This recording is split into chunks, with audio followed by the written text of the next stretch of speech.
اللهم يا رب.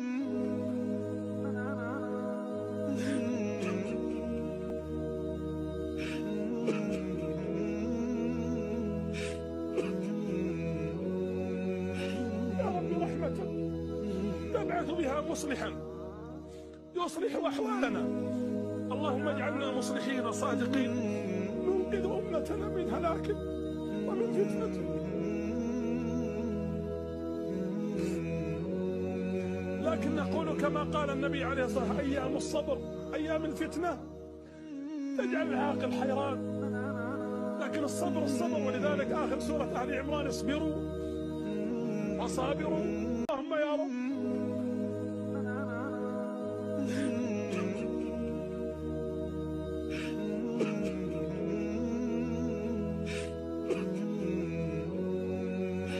يا رب رحمتك تبعث بها مصلحا يصلح أحوالنا.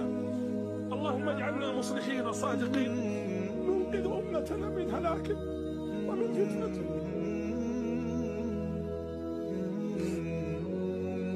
لكن نقول كما قال النبي عليه الصلاة والسلام: أيام الصبر أيام الفتنة تجعل العاقل حيران.